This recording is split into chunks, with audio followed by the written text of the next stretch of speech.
내년 증시 전망에 대해서 패널분들 의견을 한번 쭉 모아봤습니다. 그리고 이제 부장님 코멘트까지 한번 들어볼 예정인데 네. 역시 첫 번째 우리 목남 부장님이시네요. 네. 목남 부장님께서 맞아요. 여의도 공유 네 어제 패션이네요. 여의도 공유 패션으로 어제 혜민 하나 네. 뭐 할 말을 잃으면 어떡해요. 들켰나요? 네. 아니 어제 갑자기 호겸 부장님께서 그 얘기를 하시면서 처음에 공유라고 하셔서 뭘 공유해달라는 거야? 라고 생각을 하셨다고. 본인도 이제 네. 못 믿어서. 네, 저 그 얘기 하려다가 지금 참았습니다. 네, 어쨌든 네. 호겸 부장님께서 내년 증시 어떻게 보고 계신지 저희가 한번 여쭤봤는데요. 일단 보시는 것처럼 원하는 반등은 나오기 어려울 거다라고 하시면서 잦은 매매보다는 장기 투자할 것을 권했고요. 또 경기가 둔화된다면 1등 기업들이 살아남을 가능성이 높다라고 하면서 이 중소형주보다는 대형주에 집중하는 투자 전략을 추천했습니다. 그리고 또 낙폭 과대보다는 이익이 나는 종목에 눈길을 돌려보자 라고 말씀하셨고, 마지막으로는 이 중국 리오프닝 관련 업종이 상방에 열려 있을 것이다 이렇게 덧붙여 주셨습니다. 네. 지금 이 낙폭 과대보다 이익이 나는 종목을 사라. 여기서 약간 함부로 또 줍줍하지 마라 라는 네, 조언이죠 맞아요. 사실. 네. 이게 현금이 계좌에 돈이 있으면 자꾸 손이 가요. 두 분도 마찬가지일 거고요. 네. 그죠? 제가 줍줍했습니다. 그러니까 이게 월급이 들어오거나 네. 뭔가 이 뭐 출연료가 들어오거나 현금이 딱 계좌에 꽂히잖아요. 네. 그러면 뭐 사지? 이런 고민들을 하실 거예요. 그 눌러야 재미가 있잖아요 또. 투자를 재미로 하시면 안 되는 거죠. 그러니까 사실 혼나네요. 요즘에 되게 네. 저는 약간 그래서 안타까운 게 투자가 쉬운 투자들을 많이 이야기를 하는데 투자가 과연 쉬워야 하는가 그런 생각을 저는 많이 해요. 쉽게 과연 투자할 수 있다는 게 과연 옳은 일인가, 그러니까 좋은 일인가, 네. 그러니까 진짜 도움이 되는 건가 그런 생각을 해보는데, 그래서 저는 투자는 약간 조금 더 생각을 할 수 있게 제가 이런 얘기하면 안 되지만 여러 가지 이게 매매가 이게 쉽게 이루어지는 것 자체가 되게 좀 안타까운 거죠. 욕 먹을지 모르겠습니다. 손가락을 함부로 눌린 네. 사람의 입장에서 반성합니다. 네. 근데 이제 있다 보면 자꾸 손이 가니까 이렇게 하지 말 건 후회하지만 여전히 또 계좌에 돈이 들어오면 어저께 뭐가 빠졌는데 사볼까? 이런 생각을 자꾸만 하게 돼요. 그런 현금이 생기면 일단 은행으로 가셨으면 좋겠습니다. 계속 돌고 돌아. 네, 오늘 은행에서 네. 나오신 게 아닌 걸 다시 한번 짚어드리고요. 그리고 저는 은행하고 상관이 없습니다. 일단은 첫 번째로 목남 부장님 내년 증시 어떻게 네. 보시는지, 그리고 네. 투자 전략도 알차게 또 이야기를 해주셨고, 두 번째 우리 염승환 이사님 저번에 네. 출연하셨죠. 그렇습니다. 염승환 이사님께도 저희가 내년 증시에 대해서 전망을 여쭤봤는데요.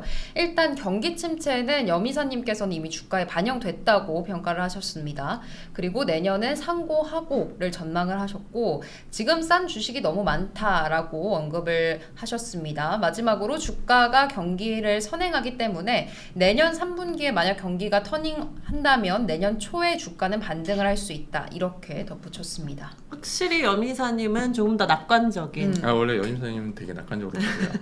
예, 우리 아름다운 어떤 네. 전망을 말씀을 해주셨습니다. 월가에서도 굉장히 스펙트럼이 넓다 보니까 그렇죠. 맞아요. 저희 패널분들도 다양한 의견이 있다. 그러니까 여러분은 참고하시면 좋을 것 같고, 우리 또 최수찬 고수님 네. 이름만 봐도 웃기네요. 네. 지난번에 나와서 정말 저희를 네. 빵빵 터뜨리셨던 최수찬 고수님께도 저희가 여쭤봤는데요. 일단 고수님은 내년 긍정의 장세를 예측하면서 1년을 딱 크게 봤을 때는 양봉이 나올 거다 이렇게 평가를 했고요. 기업들은 올해 가격을 인상하고 인원 감축을 진행했기 때문에 이익 개선이 빠를 거라고 봤습니다. 그리고 업종으로는 기술주와 건설 기계 업종이 좀 유망할 거라고 평가를 했고요. 마지막으로 경기 침체에서 터닝을 할 때 기술주가 먼저 나갈 거다라고 봤습니다. 마지막으로 주목할 이슈 같은 경우에는 이 러시아 우크라이나 평화 협상으로 재건이 될 수 있을지, 그리고 반도체 배터리 공장 설립 예정인 곳들, 그리고 미국의 인프라 투자 이렇게 꼽아주셨습니다. 네. 확실히 관점도 좀 다르고 네. 이 투자 포인트도 굉장히 다양하다라는 생각이 맞습니다. 드네요. 네. 네. 사람이 다르니까요. 이게 바로 저희 방송의 약간 장점 같아요. 매력이죠. 네, 매일 다른 패널 분들을 모시고 하다 네. 보니까. 네. 계속해서 우리 권진 부장님. 네. 개그맨 아니고. 수요일의 남자 또 네. 권진 부장님께서는 경기 침체가 내년 일단 상반기로 예상은 되는데 이미 와 있을 수도 있다고 덧붙였고 지수의 상반과 하방이 모두 막혀 있기 때문에 당분간은 박스권을 유지할 거다 이런 전망을 내놨습니다. 마지막으로 경기 침체가 오더라도 연준이 금리 인하를 하기는 쉽지 않을 거라고 보셨고요. 실물 경기 자체는 점점 더 안 좋은 방향으로 가고 있다 이렇게 말씀해 주셨습니다. 네, 권진 부장님 계속 이 뷰를 유지를 하고 계시죠. 네. 좀 재미없는 장이 이어질 것이다. 박스권 장세. 그 좀 경계를 할 필요가 있다. 계속 이야기를 해주셨던 부분이었고 김동엽 대표님도 또 코멘트를 주셨네요. 네, 그렇습니다. 김동엽 대표님께서는 내년에는 물가 지표보다는 역시 고용 그리고 기업 실적에 더 관심을 가져야 한다라고 보셨고요. 인플레 2%는 이제 고금리로 오랜 기간 유지를 해야 떨어질 수 있을 거다라고 평가하셨습니다. 마지막으로 바닥은 내년 상반기 안에 찍을 거다. 이런 좀 긍정적인 그래도 이야기를 던져주셨습니다. 이 얘기도 많이 하셨어요. 물가보다는 내년에 이제 고용 그리고 기업 실적이 중요하다라고 포인트를 계속 체크를 해주셨고 선영 대표님 월요일의 남자 네. 어떤 말씀하셨나요? 네, 사실 뭐 저희가 이번 주에도 쉬어서 못 뵙고 다음 주에도 월요일이 쉬어가지고 또 그러네요. 선영 대표님을 못 뵐 텐데 다다음 주에 또 함께 하겠지만 선영 대표님께도 내년 증시 전망 여쭤봤습니다.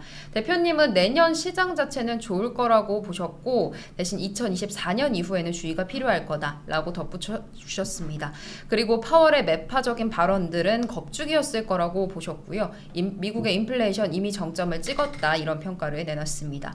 마지막으로 경기 침체가 이 주가 하락을 의미하는 건 아니라는 또 좀 긍정적인 뷰를 제시해 주셨네요. 김선영 대표님도 역시나 다소 좀 낙관적인 전망을 좀 주셨고 네. 마지막으로 화요일의 남자 네. 윤석 팀장님 또 상승장의 어떤 아이콘 같은 상승의 분이죠. 상징. 네. 네.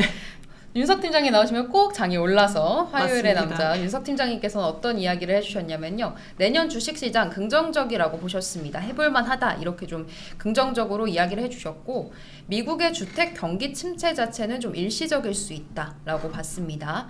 마지막 그리고 내년 시장의 키가 될 수 있는 나라는 중국으로 보셨고요. 실업률만 급증하지 않는다면 경기 침체는 약하게 올 수 있다라고 평가하셨습니다. 그리고 원유 가격은 경제 동행 지표고 현재 원유 상방, 하방 모두 막혀 있다 이렇게 평가를 내렸습니다. 원유는 계속해서 박스권에서 움직임을 이어갈 거다. 그리고 내년에 중국의 움직임이 글로벌 증시에 여전히 큰 뭐 스윙을 하나 만들어줄 거다 이렇게 네. 얘기를 하셨는데 전반적으로 어떻게 좀 보셨나요? 지금 8분에 대해서요? 아니요. 부장님의 관점에서는 부장 계속 뭐 좀 조심해야 된다 이야기를 해주셨지만 근데 제가 볼 때는 좀 주목할 만한 투자 포인트가 있었는지 일단 그럼 준비한 거를 말씀을 드릴까요? 네. 네, 좋아요. 좋습니다. 그 화면을 좀 띄워주시면 설명을 보면서 좀 설명을 드리겠습니다. 올해 그 주식 동향 뭐 지수 가지고 설명을 좀 드리고 그 내용을 보여드릴 건데요. 화면이 지금 띄우고 있는 중인 것 같습니다. 네. 저희가 진짜 많은 패널을 모시고 방송을 했네요. 네, 새삼 오늘이 진짜 약간 올해 연말이구나 이 느낌이 확 나는 또 컨텐츠인 것 같아요. 저희 PD님께서 정말 야심차게 이번 주 내내 이 컨텐츠 준비하시느라 고생 많이 하셨습니다. 네. 전화 드리고 네. 전망 빨리 보내달라고. 그렇습니다. 재촉도 하고 네. 해서 이렇게 또 예쁘게 표도 만들어 주시고 하셨는데 마지막으로 이제 석훈 부장님께서는 어떤 뷰를 주실지 기대를 해보겠습니다. 네. 그 화면이 저 화면 맞나요? 네, 맞습니다. 지금 올해 2020년 이제 주요 지수 등락률을 좀 정리를 먼저 해볼게요. 네. 다우존스가 8.58% 하락을 했고 나스닥이 33% 빠졌고 S&P 500이 19.24% 빠졌습니다. 이어서 이제 러셀 2000 중소형 지수 러셀 2000도 21% 넘게 하락을 했고요. 나스닥 100만 보면도 33% 조금 못되게 하락을 했습니다. 그리고 국내 투자자분들이 가장 관심이 많으신 필라델피아 반도체 지수는 무려 36% 가까이 하락을 한 상황입니다. 그러니까 작년하고 비교하면 정말 천지차죠. 네. 작년에 28% S&P 500이 올랐는데 올해는 뭐 21% 넘게 하락을 하다 보니 많은 분들이 힘들어 하셨고 이런 흐름은 상반기까지 이어질 거로 저는 좀 예상을 하고 있고요. 다음으로 이제 섹터별로 좀 살펴보겠습니다. 올해 11개 섹터 중에 유일하게 상승한 섹터는 에너지입니다. 연초부터 에너지 관련해서 말씀을 자주 드려왔는데 욕 먹었어요. 뭐 이거 관심 없는 에너지주를 자꾸 얘기하냐. 근데 그 당시에는 네, 1, 2월만 해도 야 그만큼 올랐는데 더 오르겠어? 많은 분들이 그러셨는데 그 이후로도 거의 뭐 30% 이상 올라서 네. 좀 안타까운 마음이 있었고요. 그리고 모든 섹터가 지금 하락하면서 특히나 이제 커뮤니케이션 서비스 섹터 무려 40% 넘게 급락하는 양상이었고 경기 소비재 37% 넘게 하락을 했습니다. 경기 소비재는 특히 이제 하반기 들어서 하락세가 아주 크게 네. 나타나고 있고요. IT가 오히려 최근에는 조금 반등세를 보이면서 한 29% 정도 하락을 했고 부동산은 금리가 오르면서 이제 역효과를 받아서 28% 정도 하락을 했습니다. 그럼 가장 적게 하락했던 유틸리티, 필수 소비재, 국내 투자자분들에게는 관심 없는 섹터예요. 인기가 없어요. 네, 에너지, 유틸리티는 또 잘 모른다고 치고 빼고 필수 소비재 그리고 헬스케어는 또 어려워서 이제 거르시기 때문에 상대적으로 많이 더 힘들지 않았을까 싶습니다. 근데 에너지는 내년에도 어느 정도는 수익성을 보여줄 것으로 예상이 되고요. 그 우리가 흔히 얘기하는 그 에너지 그러니까 유가 선물 가지고 우리가 흔히 지수를 보면서 많이 얘기를 하는데 에너지 업체들은 실제로 천연가스나 석유를 팔아서 그 수익을 가지고 이제 재무제표를 꾸미다 보니까 여전히 내년 상반기까지도 좋은 흐름을 이어갈 것으로 보여요. 어떻게 보면 횡재세를 피하기 위해서 또 다른 방법들을 또 구상할지도 모를 정도로 계속 좋은 모습을 보일 거다. 그렇다면 에너지 관련된 기업에 대한 관심도 계속 가져가시면 어떨까 싶고요. 뒤에서 관련된 종목은 또 말씀드릴 생각이 있습니다. 그리고 뒤에 다음 페이지 보여주시면 S&P 500 등락률을 이제 우리 그 finbiz.com 들어가시면 보실 수가 있는데 그냥 다 불구스름하죠. 이제 국내는 적색이 이제 상승이니까 예, 국내로 보시면 안 되고 미국은 녹색이 상승이고 적색이 이제 하락이니까 대부분 하락하는 양상 나타냈는데 우측 중단 하단에 이제 녹색 부분은 에너지 유일하게 상승한 부분이고 가운데 녹색들이 좀 모여 있는 게 보이실 거예요. 저희 존슨앤존슨이라든지 일라이릴리라든지 이 대형 제약주들은 또 흐름이 나쁘지 않았습니다.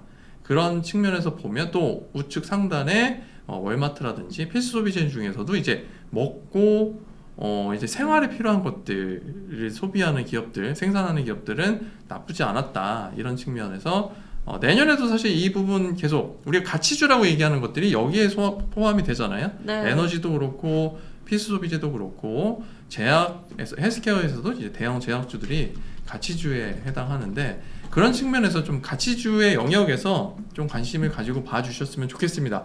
아무리 관심이 없다고 해도 수익이 나는데 관심을 안 가져주시면 곤란해요. 그러니까 수익이 나는 것들, 그러니까 수익을 내고 싶으시다면 남들이 관심 갖지 않는 그 대형주 위주로 좀 관심을 가져주시면 좋겠고요.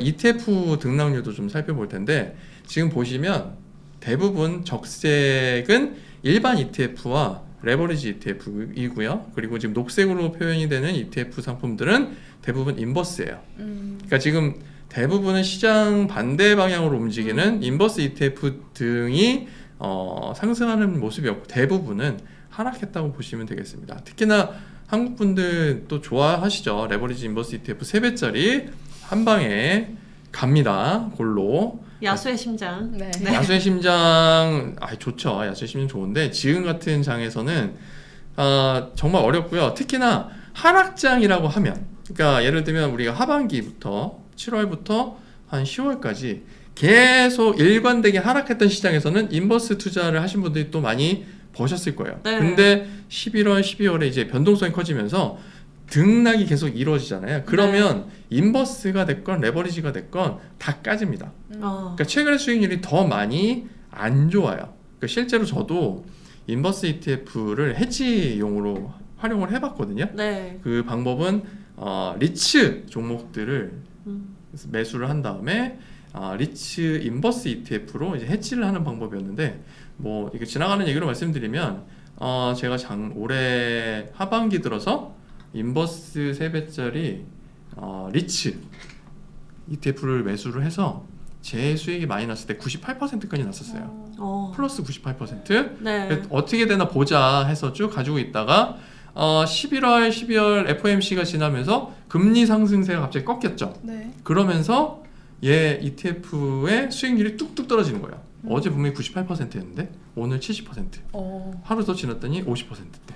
그래서 결국은 제가 20%대에서 수익 실현을 하고 이제 말았는데, 그 이후로는 사실 그런 추세가 계속 된다면 제가 뭐 강연회나 이런 데서 말씀을 드리려고 실제로 이제 그 시뮬레이션도 해보고 실제로 매매를 했는데 그런 추세가 이제 끝났어요. 그러니까 불확실성이 커지니까, 변동성이 커지면 레버리지 인버스는 단일 일자 1일 기준으로 매매를 하지 않으시면 수익 실현이 상당히 어렵다. 네. 꼭 기억을 해주시면 좋겠고요. 이런 방향성이 일정할 때는 레버리지 인버스 ETF 고민해 보셔도 좋습니다. 하지만 주린이나 그리고 투자를 하신 지 얼마 안 되신 분들은 절대 레버리지 인버스 ETF는 관심을 갖지 않으셨으면 좋겠습니다. 어느 정도 투자에 익숙하신 분들이 접근을 하셨으면 좋겠고요. 또 이런 얘기하면 또 얘기 길어지니까 다음 페이지 또 설명을 드리도록 하겠습니다. 네. 자, S&P 500 기준으로 올해 상승률 탑 10을 소개를 했는데, 야, 화면에서 보시면 그냥 다 에너지 회사예요. 네. 다 기름, 천연가스 회사들이 다 차지를 했다고 보시면 되겠고, 뭐 옥시덴탈 페트롤리엄 같은 경우에는 수익률이 어마무시하게 났습니다. 특히 이제 워런 버핏 효과까지 더해지면서 수익률이 뭐 대박이 났었고요. 또 반면에 하락률 탑 10을 또 버텀탑이라고 하면 안 되죠. 버텀 10이라고 하면 네. 하락률을 하위 10개 종목 현황을 또 다음 페이지 보여주시면, 여기서는 커뮤니케이션 서비스 또 제약 다양하게 들어와 있습니다. 그러니까 전반적으로 그 이슈에 따라서 많이 하락을 했다는 점 기억을 해주시면 좋겠고, 특히나 인적자원관리업체 이제 페이컴 소프트웨어가 상대적으로 또 많이 하락을 했고, IT 업체들이 하락세가 두드러졌다는 점 기억을 해주시면 좋겠습니다. 특히 또 애플은 최근에 하락세가 두드러지면서 지금 탑 3, 버튼 3까지 올라와 있어요. 저도 지금 저걸 보면서 깜짝 놀랐는데 애플이 이 정도까지 최근에 많이 떨어졌구나 봤었는데, 그런 점을 포함하시면 지금 상태로는 뭐가 좋고 뭐가 나쁘다 할 수 있는 상황은 아닌 것 같아요. 네. 그러니까 일단은 조금 더 현금을 가지고 보유하고 계시다면 단기적으로 뭔가 매매를 하실 거라면 일단 자제를 하시는 게 좋겠고요. 중장기적으로 보신다면 관심 있고 평소에 계속 봐오시던 잘 알고 있는 기업에 투자를 하시는 게 옳은 방법이라고 생각을 하고 있습니다.